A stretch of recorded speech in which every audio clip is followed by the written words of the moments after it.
that we have seen really early on, that each of them have truly embraced their own metas and really started to improve on a lot of those issues from summer. And that's why someone I think who's really stepped up for T1 is Oner. He has been fantastic in their games, and specifically on things like the Vi. So I was wondering if we would get a Vi ban, but we're not going to see it. Instead, it's going to be the Renata and Kalista and Braum taken away. So immediately, still an Orianna open available for Caps if he wants to go towards that. And I kind of like that from G2 because one thing that T1 have done, they've stayed true to Guma and Keria wanting to play really heavy attack bottom lanes, really aggressive, double range bottom lanes in multiple games there. Plus G2, we already saw the Orianna Nocturne combination. It was beautiful, but Nocturne has been demonstrated to work with so many other champions. Genji, of course, using with all kinds of other things, the Ahri, the Aurora, even the Twitch. So the possibilities are endless. Yeah, I think a lot of people think of Nocturne as only this champion that goes in, but you have to think about turning off the lights in a team fight and how impactful that can be.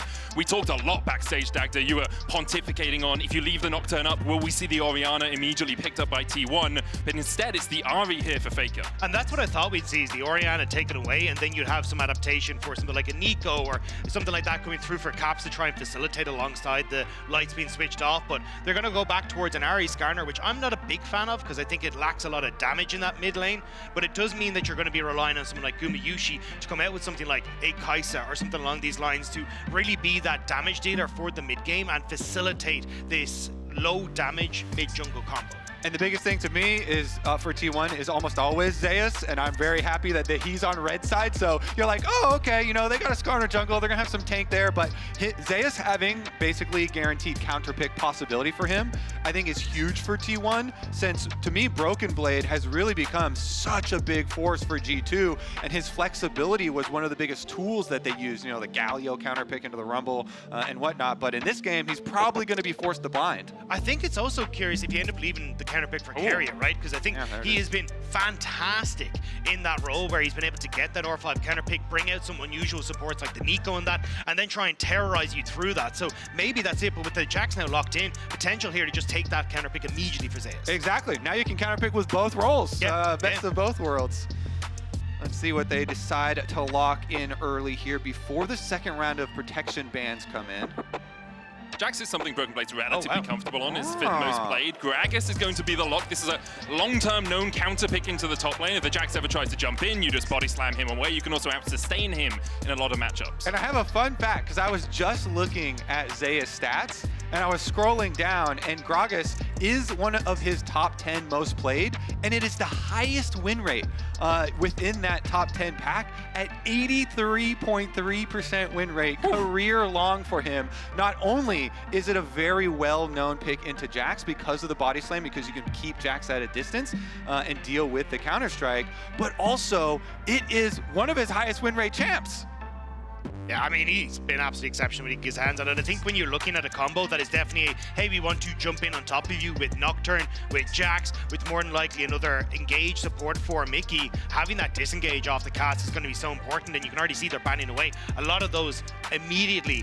One on the Rel side, but on the opposite side, a lot of that anti-dive for the AD carries. The Xayah gone. I wouldn't be surprised with an Ezreal to be taken off the board here as well. Kai'Sa removed by T1, so we're not going to see Gumayusi on that in the bot lane. Yeah, I think this is the setup for the Ezreal pick. Kai'Sa kind of your traditional counter to that. And Ezreal at least has 2 dashes that he can try and avoid some of this engage, although it is still difficult. So I wouldn't be surprised with the Ezreal here. Keep the counter pick then for Keria on R5 and see how it goes. But I'm not a fan of this one. I think Gragas gives you a little bit of damage. You can run Storm Surge Gragas as well if you want. So often when we see Ahri Jhin, the question is where's the damage coming from in that composition? Gragas gives you a little bit of it. Also, Jhin does give you good control around team fights. When I've seen BLG basically run this exact same comp against T1, it was that lack of damage because you don't oftentimes have your top side with you when you're trying to play off of side lanes and that. And I think that's where you're really going to struggle here as T1 is in this core that's supposed to work around early Void Grubs and Dragon of Draven! It's Hans's Draven! Let's go! Oh, we talked about this so much. We were like, you can't really pick the Kalista early because the Draven might get locked in here. Hans laying down the gauntlet against Gumayusi. Hans, his Draven was so well known. He was a solo queue terror on it before he even joined Misfits and Rogue, and then every now and again we get to see it pop up for him. And there's so little backline threat from here as well. Sure, there's a cask, but in the grand scheme of things, you should be fine to try and hide behind a lot of your setup here as the Draven. Now with the Nautilus locked in as well, this is a pure aggro bot lane. And I love going for this when you have the first pick Nocturne guaranteed already, because you're talking about hiding, and Nocturne will just turn off the lights and you get to go so aggressive with your positioning on top of that. So lots of dive here. And how is Guma gonna get to play this game? There is a Orianna Nocturne that's always going to look for him because Faker's going to play Ahri, and Ahri has her own dashes. Plus, you're going to have a Nautilus casting Nautilus ult on you. It's like Guma does not get to play. And that's the big problem for T1 here. You see how much dive there is from G2. I love the fact they've decided to go for this all-in composition. It's taking the fight to T1. T1, on the other hand, do have good disengage, and if a fight gets disengaged, Jhin can start to rain hell. Ahri's dashing around the fight. You have the Gragas ultimate as well to split it up.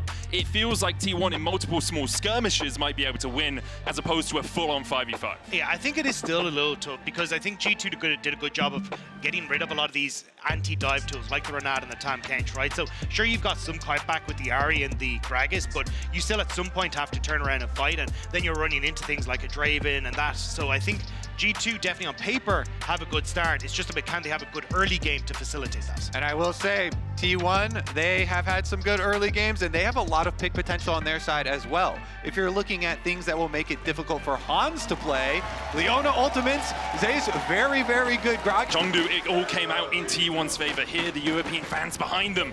Can G2 make it third time lucky? Onto the Rift we go. You talked a little bit about the possibility of a lane swap for this Skarner. Do you think, looking at the compositions, we're likely to see one? I mean, if you want to get away from a Draven Nautilus, then there's definitely a possibility there. Doesn't look like very early on anybody's going to make a move for it. And honestly, I want to see these two bottom lanes fight it out anyway. So I'd be happy with that situation. Gonna have a little bit of a movement now, though. You see him already starting to shift. Yeah, I think the only downside for Mickey is that you're definitely playing a more passive version of the bot lane matchup thanks to supports. Like, Nautilus wants to try and hook Keria out of the Zenith plate and set them up, but we'll have to see how they're going to try and play that one out. That was an interesting cover. They were kind of expecting a little delayed invade there. Oh, Mickey, Keria is there. Mickey tries to dredge line away. The charm moots him in place, and I don't think Mickey needs to burn the flash here. He knows he's done for. First blood to T1. And I really think G2 actually had the slight read on this. They thought that there was going to be a delayed invade. That's why Broken Blade actually hovered over by Raptor camp, but then they felt like it had been too long and T1 wasn't still going to go for it. But T1, they just upset them with the timing. It was actually something that happened in game one of the first best of 5 at MSI. Faker got caught out moving around towards that Razorbeaks to get the ward in that he so often does. Here, G2 read T1, but T1 read G2 reading T1. And they just out-mind game them here. Mickey will get back to the lane, didn't burn either of his summoners, but that first blood going over to Gumayusi is so impactful for the lane if you can go back and spend that money. Yeah, it's even the fact that you just get push allows you so easily to do that, now that you have that advantage as well, with Hans Sama being late to the lane, so you get to reset, set things up a little earlier. And as I was talking about, the fact that you have the Leona here actually makes this the more aggressive lane for Gumayusi, because he can look to play on that not only item lead, but the fact he has the barrier as well gives him a lot more trading power in the potential all-in. So I think if Oner is able to get down here off of the resets, I think T1 could look to punish further the G2 bot lane.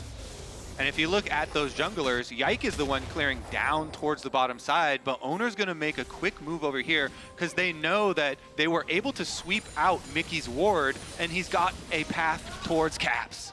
He's been trying to pressure Faker in the mid lane.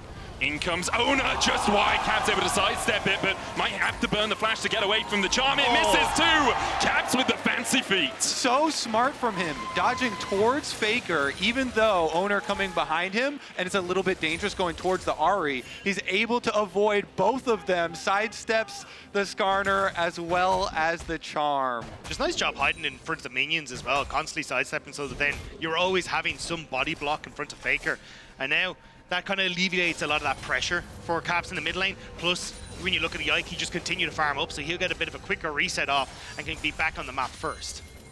That battle in the mid lane is one we have to keep our eyes on. Obviously, both of these players just exemplary when it comes to mage play, but at MSI, it was Caps who kind of got out on top of it, apart from a couple of great plays from Faker. Across the course of their history, you can see Caps actually has the advantage in terms of series, but Faker always comes up in terms of games. And if you're looking at this year, leading up to this tournament, people probably would favor Caps individually. I think another thing that Gank does in mid, of course, is show Oner cleared bottom side to top side, like guaranteed. They for sure know it. So now it should be very easy for G2 to play around Oner's positioning. Already, Yike was able to steal away top Scuttle Crab because of the mid lane gank. And now Caps just has to hover down to the bottom side. Faker, Charm Flash, always a possibility. Caps gets Charm, Yike's on his way as well. There's the edge of style, but doesn't get the stun into the wall. Faker force low. Oner walking away as well. Caps didn't burn anything again, and the gank is low HP. And it's a really nice job here in the early stages from Yike. He gets the top crab, immediately move bot, gets bot 1, covers there on the mid play for Caps 2. And now you're in a position where you've a bit of a nice 8 CS lead for yourself. Zenith played in. Keria's going to have to flash away. Hans Summer, one more adoration for Hans Summer on his Draven. Draven cashes in! Even though Mickey went down in the level 1, Hans Sama gets paid here. That's quite nice. That's really going to even up this bottom lane. Let's see what they're going to get on their timers back here, because Dragon also back out on the map, and then you're already looking a minute ahead of time for the grub swap. Yeah, very messy sort of skirmish there in the bot lane, but the important thing for Hans Summer on this Draven is he is building up those passive stacks, and if you get a kill without dying, you get that extra influx of gold. You can see he's 50 gold ahead right now, but you have to remember Gumayusi had first blood, so technically he should be ahead if the CS is even. Yeah, and I think it's just a really nice job here from the G2 bot lane to be able to turn it down. You get the route on towards Keria, who didn't have the aftershock in the engage, so Hans Sam is just able to follow up and get that damage down. And when you think back to when G2 were considered the strongest early game team in the LEC back last year, it was this Draven that so often they would play around and get these big leads, and able to punish T1 on this bottom side and getting this Draven off to a BF sword start in this bottom lane. And then there's the swap for Grubs immediately. Duo lane going up towards the top side. Broken Blade wants to try and push a little bit further. I mean, Zeus has Flash, has the explosive cast. Hans has both his summoners as well, but Hans Summer continues to put axes into the back of Zeus. The cleanse away from Hans, flashes forward. Zeus flashes away, will get the slow with the cask. Hans now in the middle of the minions, doesn't have a ward to place. Zeus can open up and Zeus finds it. A solo kill for the Gragas. Meanwhile, in the top lane, a hook's going to land onto Oner. Broken Blade looking for the stun, root goes down. As Yike, Mickey, and Broken Blade disengage. Love that play from Zeus. He lures Hans Sama in, trying to play off of the Draven ego that all Draven players do have. And again, coming into this game, Zeus has a 20-4 record on Gragas. Nice little punish there, but G2 still going to get those topside grubs. I think the important thing for Hans Summer is, although he burned his flash and his cleanse, Gumayusi had to do the same on the other side of the map. So it's not just he's expended his resources with nothing happening to his enemy AD carry. I think the play on towards the top side though really helped out G2 obviously, because they do force T1 away, which then gives them void grubs. Traditionally when we see the AD carry swap and you don't move your Draven up towards the top end, it becomes very easy for T1 to outnumber and outdamage you in these early stages. But not having the Draven there still worked out for G2 just off of being able to push T1 away. And we see that classical exchange, grubs for Drake. As you say, G2 did a good job of getting the prio in the top lane to make sure the grubs were a safe bet, but T1 will happily accept a Cloud Drake for themselves. Most of the action has been around our bot laners so far, but perhaps Zeus here, no flash, does have the explosive cast coming back off cooldown in a second, and as soon as you see Keria, you call off this dive. Good read from both Keria and G2, spotting that Keria was up there. Broken Blade now trying to force Oner away, but I think it's more of a bluff than anything else. I don't think you want to over-aggress onto that, as Cap's completely out of man in the mid lane, and you had the Gumayusi hitting level 6 in that bot side. I think the grub buff really is going to be critical in this game too, because both of these teams do have so many ways to pick off people in the side lane. So if you can get the towers down quicker, then you're going to open yourselves up to snowball very quickly with, you know, these compositions having some of the similar goals. So next spawn of Void Grubs is going to be a banger, boys. Yeah, that's the important thing. It's the breakpoints at 4 and 6 grubs, right? So the expectation is in about 2 minutes, 40 seconds, we will see G2 and T1 making sure they have their top sides prepped and looking for that fight. At the moment, Broken Blade matching into Gumayusi. He's having a bit of a struggle here, trying to get as much farm as he can, but he knows he's on the weak side of the map. You can see T1 have wards in the river, one towards the Razorbeaks, where Broken Blade has no vision of any approaching enemies. Yeah, I think as well the fact that Zeus has his TP available is kind of why we're seeing G2 opt into these transferred lanes, because you don't want to have a moment where Oner could potentially play up, have a gank on towards Broken Blade, you then have Zeus TP back in, you can get a little bit of more of an advantage for this Gragas, who's already up a nice little bit of CS lead, or CS and gold lead, thanks to that early kill. So G2 at least trying to minimize where these summoner spell advantages are for T1 on the map right now. He currently hovering around Caps in the mid lane. Faker and Keria will do the same. This mid lane priority can be very important. Neither of the mid laners have their teleports. Faker's on a slightly longer cooldown than Caps. He used it slightly later into the game. Mickey has worked his way all the way up towards topside here, but Zeus already starting to back away. Realizes that he doesn't have too many friends in the vicinity. Yeah, I think for G2, what they're looking at is trying to get the flashback up for Hansama, so ahead of this Void Grub fight that is inevitably going to come, but you are going to have the flash for Zeus back up. Gumayusi should be just around the corner as well. So as Kobe was already saying, I think this is going to be an absolute barn burner of his crap. And with the rotations already coming through for Zeus moving up here, I thought they might actually try and transition him down to the bottom side so he can TP up to the fight if necessary, but it may be T1 looking to say Zeus can have more of an impact than Gumayusi in this first skirmish, thanks to the early gold and the fact you've got so much CC in the kit for the Gragas. And we may get to see our first, you know, attempted execution of a Nocturne Orianna combo. That is going to be, you know, one of the opportunities here if you're able to draw them over first. As you can see, they're all very early trying to get some extra vision. Mid-prowl turns into vision towards that setup, and Oner already into the river. They are sending Faker at bot lane. He doesn't have the teleport, so T1 I think need to make some sort of play beforehand to deny the 4v5, and that Broken Blade could potentially TP into. So they're a little bit late on the resets here for T1. You can always go with the strat of saying, hey, you know, maybe we won't deny you the 4 grub buff, but we'll at least steal away 1 with a smite for Oner, especially with Skarner, a champion that can go through the walls and get out pretty easily, because Yike's not going to be able to smite all 3 of them. So if you kind of put some pressure there, but now we have the reset. So Faker already back to base, Lucidity boots, and heading out for it. But they are late. I mean, 5 seconds now in the Void Grubs, and you've got push in top, you're pushing bot. So Broken Blade gets the plates, and you're in position as G2 first. I think T1 have fumbled this a little bit. G2 will start up the grubs. T1 are looking for a Barney. They're looking for a fight here. Mickey looking for that hook. Oner stepping forward, eats an axe. Caps and Mickey standing around the side. Caps low mana. They go into Keria. Paranoia. There's the shockwave as well. Meanwhile, in the bot lane, Broken Blade's going to look to try and keep Zeus around. 1 already over as Yike kills off Keria. Oner's killed Caps though. And now Yike has to run from Faker and Gumayusi. Oner's so low in the pit. He gets 2. Hansama will answer with 1. Cleanses away, but he's not going to be able to get too much more here. He can get a second. Gumayusi able to win out the fight in the end. Meanwhile, in the bot lane, much ado about nothing. Oh man, it seems like Keria is getting blown up so far. The initiation onto him gets him so low that then Yike is able to ult into the backline, take out him, and they did get 1 of the grubs, so our kind of like first objective for G2 was at least get 1 Void Might spawn, and they did at least acquire that. But great play from Zeus, right? Because, actually I was about to praise him, but here comes the TP to counter. Broken Blade has to flash early, needs to keep himself away from Zeus. That flash body slam combination. Faker has no Spirit Rush, does have the flash, but Broken Blade will just back all the way under the safety of his tower. Yeah, so Zeus going all in on the bot side to prevent the TP from Broken Blade coming in, and this is where, as you said, Keria gets completely blown up, but Gumayusi staying well out of harm's way, and then even the shockwave not doing a huge amount of damage, but look at the suppression coming through from the Skarner, locking up 2 members of G2, making sure that Caps couldn't have any real follow-up damage. Yike ends up going so far to finish off the initial kill onto Keria, then he can be focused down by Faker and Gumayusi, and Mickey is just trying his damnedest to help out Hans to a little bit, but it's still Gumayusi who's able to clean up at the back end. The important thing for Hans on that Draven is he did get a kill before he died, so he gets those adoration stacks again, but you can see it's only a 400 gold lead for him. Now has the Bloodthirster complete as G2 have set up towards the top side, TPing away from bot as well.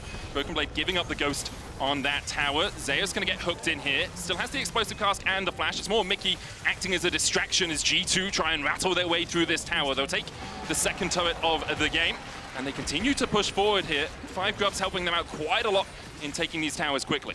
Yeah, and the price, of course, that they are going to pay is not only the push on the opposite side, but the Dragon number 2 here for T1, which Oner is able to clean up.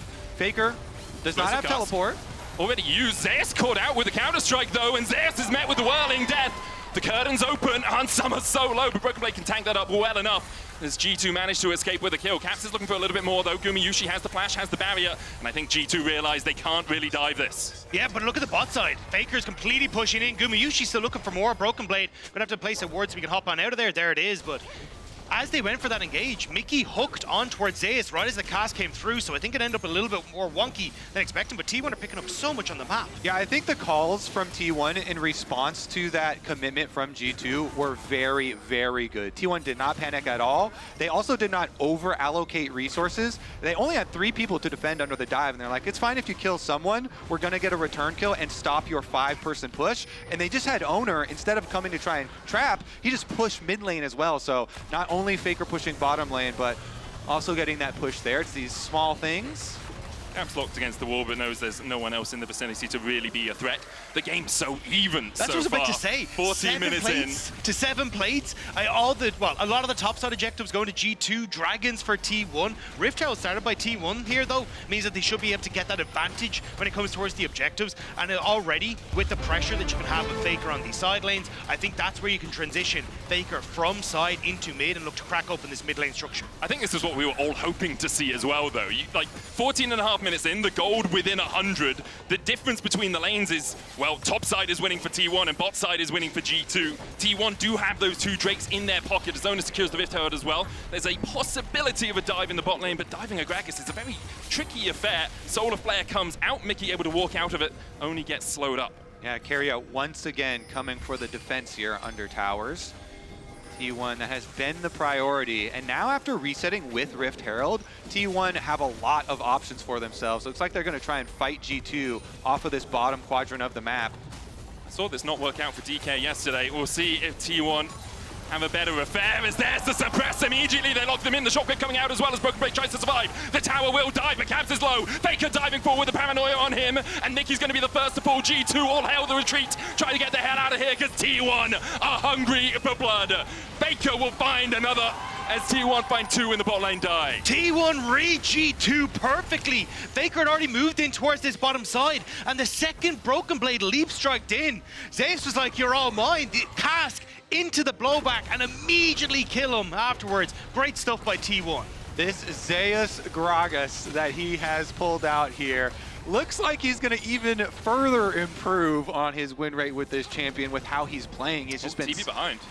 Faker doesn't have flash, doesn't have Spirit Rush. Keria's going to try and keep Caps busy. Oner comes across the wall with the Edge of Ishtal. Will get himself to the blast cone in time. Faker's still trying to retreat down towards the bottom side, but he'll get out as well. And all the meanwhile, Zeus just TPs the top lane and takes another tower. I think the next thing you have to look to for G2 is you're really worried about your mid tower since T1 have the Rift Herald in their pocket. Yep. So T1 just got a bunch of gold off this defense, and look at Zeus. He's so smart. He goes for the knockback plus killing the minions. And there's only 1 melee left, so it's right in the hands of Oner. It's just the coordination here is so nice from T1. They fully reset and they try and punish. It's also really smart just keeping their damage dealers away from the start of the fight. You can see the shockwave hits 3 people, but it's Oner, Zeus, and Keria, and it's like, who cares? They're tanky enough. So then Faker and Guma come in later and actually start putting the damage down. And that's where every single fight we've watched, it's been very difficult for G2 to operate with this Orianna Nocturne combo on towards the back line. There, you've got a Terror in the way. They don't want to dive too far and completely be separated by the structure. And in the initial team fight over at the second Void Grubs, everyone was clumped up, so they invite all that to be burst on towards the tanks. So T1 are just kind of setting up for these team fights incredibly well and being able to play through, as you say, the damage dealers constantly being safe and a massive threat in these fights. I think what G2 really need to leverage right now is this Nocturne's ability to pressure the side lanes, because At least the tower did go down in the end, even though it has been a little bit rough in the last sequence of plays for G2, and they're starting to drop a decent amount of gold. They still do have a lot of territory to work with now, and if Yike can get one more level, you actually get a nice range boost on your ultimate, but... Solar Flare. Yike puts up the shroud. In goes the stinger, and down onto the backline goes Yike, looking for that paranoia. Mickey knocked in as well. Gumayusi has to flash away. The whirling death coming out from Hansama, and Faker's on the flank. Keria chased out by Broken Blade. There'll be one. Faker trying to get onto Hansama as well. Lands the charm. Oner's there to help. The cleanse from Hans is not enough. And now it's a 3v4. T1 advancing again. Gumayusi was able to escape. Faker has another Spirit Rush. The charm goes wide. Yike and Caps alongside Broken Blade able to keep on to their lives right now. Zeus, though, can look for more. Broken Blade stepping forward into the darkness. Rifttower pushed in the mid lane. That's going to take the tower, and it's only a Chemdrake. The T1 really care too much about it. G2 realize they can't fight around it anymore, and they'll back towards the bot lane. The cask again from Zeus, splitting up that fight perfectly in favor of T1. It looked a little dicey for Gumayusi as they had to flash over the wall, but T1, these team fights consistently going their way. And this one, yeah, Keria gets focused early, but Keria's a little bit of a bait. Track this Leona throughout it. Broken Blade ends up having to flash to finish him off. But here's a look at that initiation you're talking about. Yeah, you get the grab on towards Caps again, who just gets caught out, but this looks a little dicey as Gumayusi has to flash away, but it means that there's actually no backline, or front line for Hansama. Zeus immediately goes on him, Faker turns on to him, a late cleanse on towards that charm as well, means that he can't get the last little bit of damage out, and as G2, they're getting pulled apart in these fights. Yeah, we talked a lot about backline threat on Hansama. What T1 are doing so well is having multiple avenues of approach. You can see Faker coming around the back there. You see the initial engage going out from Keria, from Oner, and then they really pincer in on this movement. T1 team fighting absolutely superbly right now. Yeah, pulled apart and pushed apart with the Gragas ultimate. Actually beautiful stuff there. And again, that did result in multiple objectives because of the Rift Trail that we talked about, getting popped from them as well. So now T1 are in a situation where they're going to have a lot of leverage to actually draw G2 to them.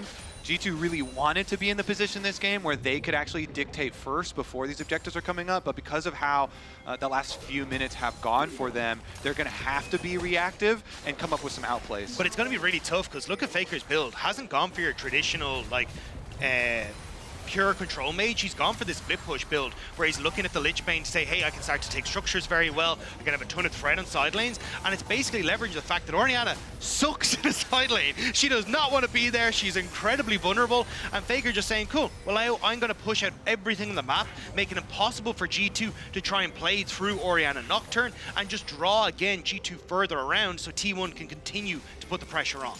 And I don't want to inject false hopium into you guys, but please do. You might need some right now.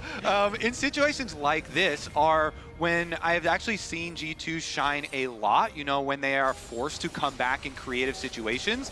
Oftentimes, they'll say, fine, T1 are going to be efficient, and they're going to play all three lanes and close in on us, and G2 overload one side with the Orion and the Nocturne, and the Draven ult comes through, and they just, commit to picking off one of the points for T1, and then they kind of surprise you with being somewhere that's not completely optimal, but then they're able to snowball objectives afterwards and try and fight their way back into the game or come back that way. So maybe they'll get crafty here and pull off something. Yike does have at least his rank 2 ultimate here, give them a little bit more room to play with. So what you're saying, Kobe, is G2 are so good at playing from behind because they've been behind a lot of the time. I've seen, yeah, especially in recently, summer. Yeah. Recently. I mean, they did really well versus Fnatic. Yeah. I think T1 may be a different beast, Kobe. I'm just going to put that one out there. You take the nameplates off and then you replace them with whatever suits your current state Imagine you best. could do that. Instead of having the actual opponents, you just replace it with humanoid. Yeah. Make it a bit easier for G2. They have had Fnatic's number this year, but T1 have had theirs. 2 series, 2 wins to the LCK number 4 seed, and currently they are looking to make it 1-0 in this third. Especially because, Dagda is mentioning Faker's build, and Faker's build not only is it very burst heavy, but it's also very far ahead. Oh, never mind. Into the shockwave, they look for Gumayusi. He doesn't have the flash, and they will find him. Another hook's going to land onto Oner as the chase continues. Zeus coming in with the explosive cast, though, and G2 have to be careful because TP coming in from Faker. Mickey dodges away from the explosive cast, pulls Keria in. The charm goes wide. Unsummer still cleanses just in case. T1 lose one. It's only Guma down. Mickey answered in response. Oh, Kobe, I was meant to say you're a genius. They get the overload on mid, but T1, they respond so well. It ends up being a 1-for-1. Still, Gumayusi off the map. Might set up more. Faker has flash. You won't want to burn it, obviously. Broken Blade can just jump across to this wall, trying to dodge away from the Charm here. Faker with a Foxfire. Charm goes wide. Broken Blade won't be having him any more of that action. Pops the Scryers. G2 trying to set up on this top side now. You can see Zeus pushing out bot, but he's got teleport to join a fight that might erupt. Yeah, G2 actually drew it up pretty cleanly there. They dropped the top wave, the Faker wave, where Ahri was pushing, and they just force on mid, but a little bit too close to the tower in the follow-up, and end up not being able to snowball it as heavily, though they do still get some critical vision around the Baron. Really what you're looking at is a soul very early on in this game in only 30 seconds, and so it becomes very difficult to both keep vision of the Baron, because you know T1 will also rush down that and be happy to give you one dragon, but also keep sight of the soul. So here we go. Now is the real test for G2. And I think at least the cheat sheet for them in this test is the fact that Hans Sama has picked up 3 items. You haven't got the Infinity Edge completed for Gumayusi. He's incredibly close to that. So they might have that small advantage when it comes towards the AD carries. Even the 2 items just can be completed for Caps means he's quite dangerous when it comes to that Nocturne Orianna combo. Solar Flare onto Caps. Faker going in with the Charm, only hits onto Mickey. Coven Call coming out as well. There's the Impale, and Mickey's just dragged in a double counter strike into the Shockwave though, and Faker is down. Explosive cast will separate Caps and Hans Sama from the fight. Zeus on that front line, 3 items strong, and he's trying to use them to their full effect. Oner down to about half HP. Zeus low as well. Hans Sama trying to open up on Gumayusi, who still has the flash. In the end, a support for mid lane trade. What a pick from T1 on towards Mickey. The fact he managed to get him out of the fight means there's very little setup. Doesn't even get to use the ultimate to try and set up, and T1 then get to continue marching forward. It is one back on towards Faker, and G2 feeling they have the damage to fight this. G2 with no ultimates. Broken Blade dashing in here, jumping across that wall. Oner they're trying to smite the Drake. Would be soul for them. Counter strike from Broken Blade. Here comes Zeus. Flash, Zenith Blade. They look for the engage onto Hans Sama, who has to flash away himself. Caps is down to half HP. Broken Blade jumps across the pit. And now Mickey's here to bolster the defenses. Faker on his way back doesn't have the teleport. The Drake secured Chem Soul. Now for T1, G2 begin to back away from the fight, realize they don't really want any more of this action. Yike slowed up though, a hook goes down, only onto Oner. Caps knocked back!